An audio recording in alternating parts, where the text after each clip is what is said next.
Assalamualaikum warahmatullahi wabarakatuh. Bismillahirrahmanirrahim. Alhamdulillahil qail nun wal qalami ma yasturun ma anta bi ni'mati rabbika bimajnun. Amma ba'du, alhamdulillah. Mari kita lanjutkan kajian kitab Iqadul Himam ini, yang pada hari ini saya akan menjelaskan tentang asal muasal makna daripada tasawuf. Wa amma ismuhu, maka adapun nama tasawuf, bahwa maka adapun nama tasawuf itu ilmu tasawufi, maksudnya adalah ilmu tasawuf. Jadi bukan tasawuf makna yang lain, tetapi yang dimaksudkan tasawuf di sini adalah ilmu tasawuf. Wakhtalafa, dalam hal ini wakhtalafa berbeda pendapat fi istiqoqihi, di dalam asal usul makna tasawuf, ala aqwalin katsirotin, atas pendapat-pendapat yang banyak. Wa marjiwa, dan adapun tempat kembalinya pendapat-pendapat yang banyak itu ila khamsin, yaitu kepada 5 hal, akan diringkas menjadi 5 hal. Bahwa asal usul makna tasawuf itu sesungguhnya banyak sekali makna kata, makna atau pengertian daripada tasawuf itu banyak sekali. Diambil dari kata apa, yang dimakna apa, itu maksudnya, itu banyak sekali. Tetapi untuk mempermudah kajian di sini, maka kemudian para ulama sufi itu akhirnya mengerucutkan wa marji'uha, kembalilah dari beraneka ragam atau dari banyaknya pendapat-pendapat itu. Akhirnya para ulama itu mengerucutkan kembali kepada 5 hal makna, asal makna daripada tasawuf atau sufi. Awaluha, yang pertama, ini perlu kajian ini perlu juga diperhatikan, karena ini juga penting, pemahaman sederhana yang sering kali kita dengar. Istilah ilmu tasawuf asal usulnya apa, itu yang kadang-kadang kita, dari mana asal usulnya itu yang kadang-kadang kita tidak mengerti. Jadi kita itu sering mendengar sesuatu kata tapi tidak mengerti apa yang dimaksudkan itu. Sehingga ini penting bagi para pelajar pemula biar mengerti asal muasal makna daripada tasawuf itu sendiri. Yang pertama, mengerucut 5 hal itu artinya merekomendasi. Akhirnya para ulama merekomendasi 5 hal pemaknaan dari tasawuf. Ya, sebagaimana saya katakan tadi bahwa makna asal usul tasawuf itu sesungguhnya banyak pendapat para ulama, itu banyak sekali. Tetapi akhirnya mengerucut atau merekomendasi 3 perkara. Awaluha, yang pertama dari yang 5 itu. Awaluha, adapun yang pertama, annahu, sesungguhnya tasawuf itu minas sufati, berasal dari lafadz sufah, yang maknanya, jadi tasawuf itu asal maknanya adalah sufah. Sufah itu adalah bulu domba. Jadi asal kata tasawuf atau sufi itu adalah berasal dari kata sufa, yang makna atau artinya adalah bulu domba. Li'annahu, karena sesungguhnya para sufi itu ma'allahi, bersama Allah. Karena ketika sufi itu bersama Allah, itu ibaratnya adalah seperti kasufatil matruhati, seperti bulu domba yang terbuang, yang tidak ada yang ngatur. La tadbiro lahu, yang tidak ada yang mengatur. Mau terbang, mau diterbangkan itu, mau terserah itu, tidak ada yang ngatur. Seperti itulah sufi itu, seperti yaitu bulu domba. Ya, jadi li'annahu, sekali lagi saya ulang, li'annahu, karena sesungguhnya sufi itu ma'allahi, bersama Allah. Jadi ketika sufi itu bersama Allah itu kasufatil makruha, yaitu pasrah kepada Allah, mau dibuat apa, mau diterbangkan, mau dibagaimanakan oleh Allah, itu terserah. Ya. Dan mungkin bagi orang-orang tertentu bahwa bulu domba itu adalah sesuatu yang sesuatu yang naif, sesuatu yang dhaif, sesuatu yang lemah, yang dipandang papa, miskin, fakir. Sehingga dulu bahwa orang-orang sufi itu juga menjadi ciri khas mereka itu dengan menggunakan pakaian jaket bulu domba ini dulu. Asani yang kedua, makna dari kata sufi adalah min sufatil qofa, berasal dari makna yaitu bulu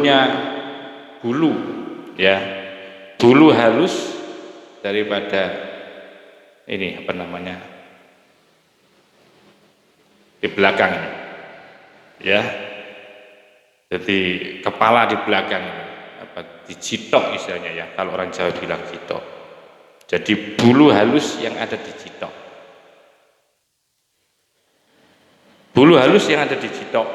Jadi makna yang kedua itu bahwa tasawuf atau sufi itu maknanya adalah yaitu bulu halus yang ada di citok.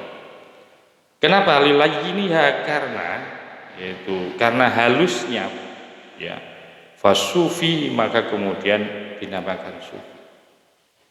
Jadi fasufi, maka adapun sufi itu hayinun, layinun, yaitu halus dan lembut.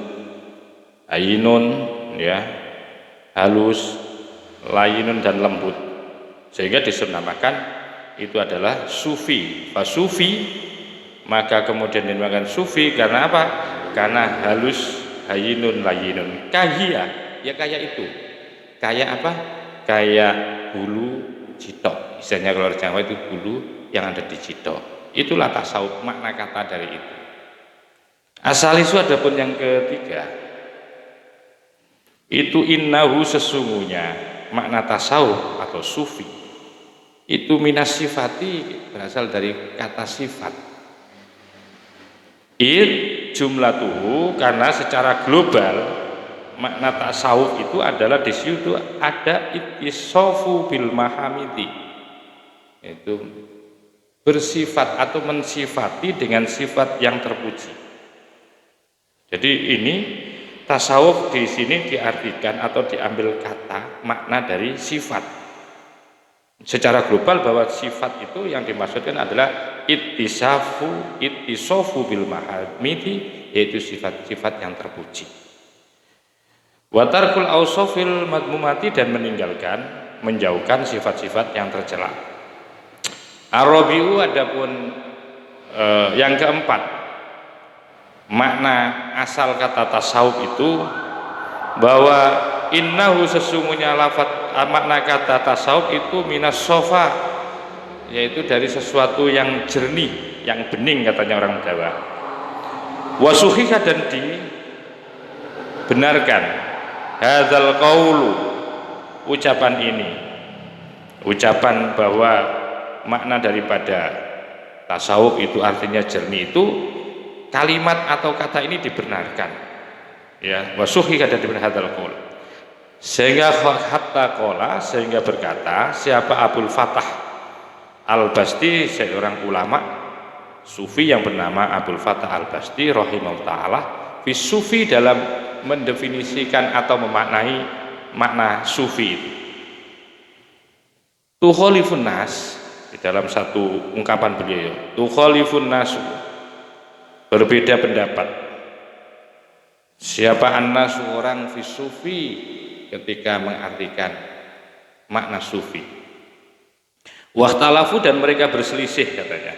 Wahtalafu, dan mereka berselisih, orang-orang itu pada berselisih, pada berbeda pendapat tentang memaknai lafaz sufi atau tasawuf. Jahlan, karena kebodohan.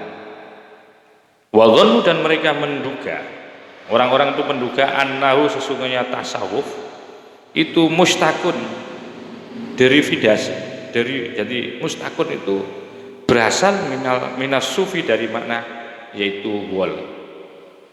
Jadi katanya Al-Basti bahwa orang itu banyak memperdebatkan dan memperselisihkan makna tasawuf, dan hampir semuanya itu salah, dan hampir semuanya tidak tahu karena mereka menduga bahwa tasawuf itu berasal mustaqun minas sufi.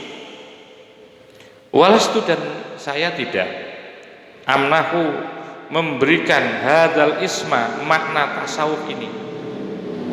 Katanya beliau, walastu amnahu, dan saya tidak amnahu memberikan hadal isma, nama ini tasawuf, illa fata, kecuali kepada seorang pemuda Sofi, ya, fatan Sofi, pemuda yang jernih, ya, pemuda yang jernih atau pemuda yang tulus. Fasufia, maka kemudian disebut sufi.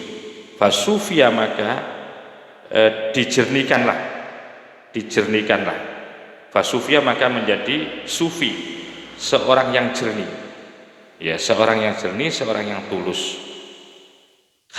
Hatta sumya, sehingga dinamakan tasawuf itu maknanya adalah as-sufi, yaitu yang menjernihkan atau yang bening. Nah, ini pendapat daripada Syekh Abdul Fattah Al-Basti mengenai tentang makna asal daripada tasawuf itu sendiri. Jadi beliau mengartikan kepada jernih, atau makna yang lain adalah tulus. Beliau kemudian membuat sebuah syair itu tadi, tukhalifun nasu fis saufi wahtalafu jahlan wa dhannu annahu mustaqun minas sufi. Ya, walastu amnahu hadal isma illa fatan sofi fasufiya hatta sumiyas sufi. Ini apa pendapat daripada Abdul Fattah Al-Basti. Al-khamisu, yang kelima, makna daripada asal makna daripada tasawuf atau sufi, innahu, sesungguhnya tasawuf maknanya itu diambil, manqulun, dinukil, min sifatil masjid nabawi, atau enak dibaca min sufatil masjid nabawi, dimangkul atau diambil dari sufa, emperan masjid nabawi. Alladzikana, yang ada apa emperan masjid nabawi itu, manzilan, menjadi tempat tinggal, li ahli sufati, bagi orang-orang yang tinggal di emper. Jadi dulu itu ada sekelompok orang-orang sahabat Nabi yang disebut dengan ahli sufah, karena mereka tidak punya rumah, tidak punya tempat tinggal. Tempat tinggal mereka adalah di masjid, di emperan masjid nabawi. Dan mereka itu adalah orang-orang yang teguh pendiriannya, orang-orang yang ahli ibadah. Ya, mereka hidupnya ada di emperan masjid sehingga disebut dengan ahli sufah. Nah, tasawuf itu diambil dari situ. Diambil dari situ. Kenapa li'anna sufi? Karena sesungguhnya orang sufi itu tabiun, mengikuti, ya, lahum, kepada cara mereka. Karena ternyata bahwa ketika dilihat bahwa orang-orang ahli sufa itu memang orang-orang yang sudah tidak peduli lagi kepada dirinya, akan kebutuhannya. Mereka itu hanya menjungkung terus, hanya meluluh beribadah kepada Allah, tidak mikirkan itu. Sampai-sampai fima asbatallah, sebagaimana asbata telah menetapkan siapa Allah lahum, kepada ahli sufa, ya, minal wasfi, daripada sifat. Haitsu qala, ketika itu qala dawuh Allah, wasbir nafsaka ma'alladzina yad'una rabbahum bil ghadati wal 'ashyi yuriduna wajha. Nah, ini jadi sampai didokumentasikan oleh Allah di dalam Al-Qur'an orang-orang ahli sufi. Nah, ternyata bahwa sufi, tasawuf, para mutasawwifin, ahli-ahli sufi itu ternyata mengekor ke sini, kepada sifatnya orang-orang yang ahli sufa yang sudah tidak memikirkan dirinya, hanya beribadah terus kepada Allah Subhanahu wa taala. Wasbir, dan sabarlah, nafsaka, dirimu, Ma'alladzina bersama orang-orang yad'una yang selalu berdoa atau beribadah rabbahum kepada Tuhan mereka bil ghadati di waktu pagi wal asyi dan sore. Di mana ibadah mereka pagi dan sore itu yuriduna wajhahu, hanya mereka inginkan wajhahu, hanya wajahnya Allah, hanya kepada Allah. Ibadah mereka tujukan itu hanya kepada Allah. Ditinggalkan sanak keluarganya, maksudnya dia sudah tidak punya apa-apa, ya. Tidak punya apa-apa memang. Dia hanya jongkong terus beribadah. Sehingga inilah yang kemudian dijadikan asal muasal daripada juga makna tasawuf. Jadi dimangkul dari sifatnya orang-orang ahli sufah yang hidup di Masjid Nabawi. Wa wal aslu alladzi yarji'u ilaihi kullu qaulin fihi. Wa wal aslu, dan itulah al aslu dasar, alladzi yarji'u yang kembali. Apa makna tasawuf? Ilaihi kepada lima hal. Apa kullu qaulin, setiap pendapat, fihi di dalam, yaitu makna tasawuf. Artinya itulah pokok dasar. Jadi pokok dasar yang dijadikan rujukan kembali. Nah, itu wawal aslul ladzi, dan itulah al aslu, pokok dasar alladzi yarji'u yang kembali, ya, apa tasawuf ilahi kepada lima. Jadi makna tasawuf itu tidak jauh, artinya harus kembali kepada lima hal itu, ya. Setiap pendapat itu tidak jauh dari pendapat itu yang disebut qalahu Syekh Zarruq rahimahullah. Qalahu, demikian itulah berpendapat siapa Syekh Zarruq rahimahullah taala. Mudah-mudahan Allah memberikan rahmat kepada Syekh Zarruq. Jadi inti makna tasawuf dari makna asal usul tasawuf itu yang banyak dipendapatkan oleh para ulama mengerucut kepada lima hal tadi. Sekarang wa amma istimdaduhu, maka adapun dasar-dasar tasawuf.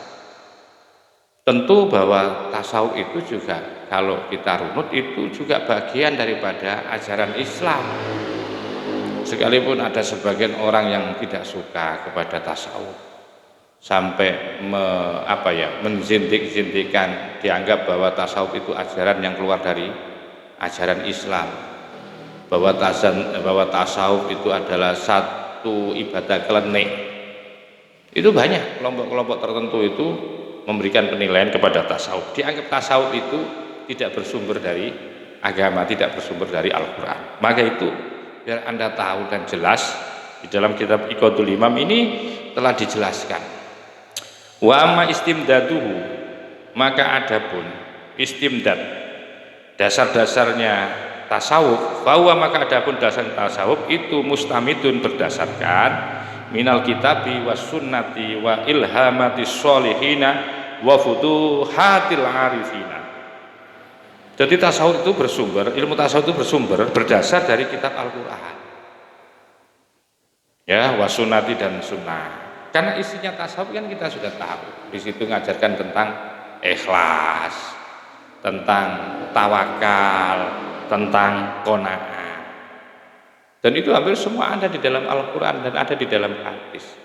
Selebihnya yang tidak ada di dalam Al-Quran, di dalam hadis, maka kita mendasarkan kepada ilhamnya para sahabat yang telah menerima ilham, ya, ilhamnya orang-orang yang soleh, ya, pengalaman spiritual, serta wa futuhatil arifin, dan terbukanya orang-orang makrifah, diberi pengetahuan oleh Allah, dimukasyafakan oleh Allah orang-orang yang ahli makrifah dari perjalanan ibadahnya, dari perjalanan spiritualnya. Ini bisa dijadikan satu landasan, ya, sebagai dasar daripada ilmu tasawuf. Wa qad adkhalu, dan sungguh telah memasukkan para ulama fihi, di dalam tasawuf, asya'a, sesuatu, min ilmil fikih, dari ilmu fikih. Jadi di dalam tasawuf itu juga, ya, para ulama telah memasukkan ilmu fikih. Ilmu fikih atau ada yang mengistilahkan dengan fikih yang ditasawufkan. Jadi fikih diramu dengan tasawuf, atau tasawuf diberi fikih. Dalam rangka apa? Limasil hajati, dalam rangka untuk menyentuh kebutuhan, untuk menyentuh kebutuhan daripada ibadah fikih ini, ya, untuk menyentuh itu. Limasil hajati, dalam rangka untuk menyentuh kebutuhan, ilaihi, kepada fikih, fi ilmi tasawufi, di dalam ilmu tasawuf. Jadi ini kan penting kan, bahwa fikih itu harus disentuh oleh tasawuf biar ibadahnya itu menjadi ibadah yang betul-betul kafah, sempurna, diterima oleh Allah. Jadi tidak hanya dari perspektif syariatnya, kaifiyahnya, cara beribadah, tetapi kolbiahnya juga harus dibangun, harus diperbaiki. Nah, sementara kita sangat mengerti bahwa ibadah itu yang akan sampai kepada Allah itu adalah nilainya, bukan bentuk dohirnya. Nah, bentuk dohirnya itu bentuknya adalah syariat, sedangkan bentuk nilai batinnya itu adalah tasawuf. Dan tasawuf inilah yang mengantarkan. Maka perlu fikih-fikih kita itu, ya, ibadah kita itu perlu ditasawufkan. Biar apa? Biar kafah, biar diterima oleh Allah Subhanahu wa taala. Dalam hal ini haroroha, lihat di mana Imam Ghazali telah meramu, memodifikasi, ya, telah mengintegrasikan. Haroroha, telah mengarang, akan apa namanya? Haroroha telah mengarang akan perpaduan antara ilmu tasawuf dan fikih.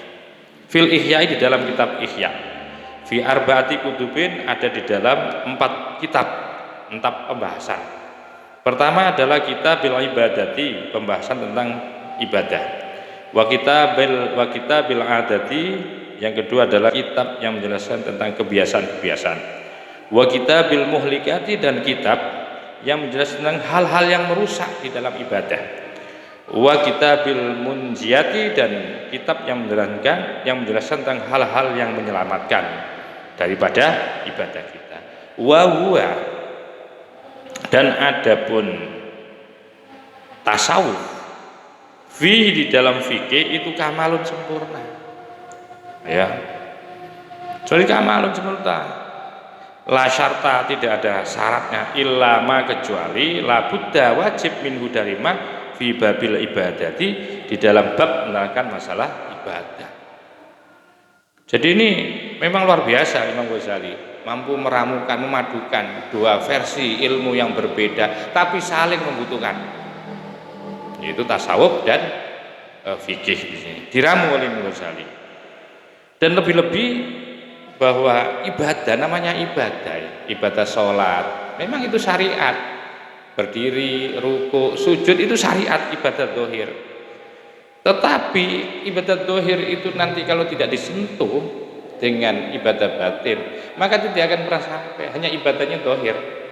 Karena yang akan menyentuh, ya, ibadah dohir itu akan menjadi nilai, akan bernilai pahala itu ketika ibadah dohir itu diangkat atau disertai dengan ibadah batin. Sholatnya jadi sholat yang ikhlas, ibadah dohirnya menjadi ibadah dohir yang ikhlas. Dan nilai-nilai ikhlas, tawakal, qanaah, itulah yang diajari oleh tasawuf, yang dipelajari oleh tasawuf.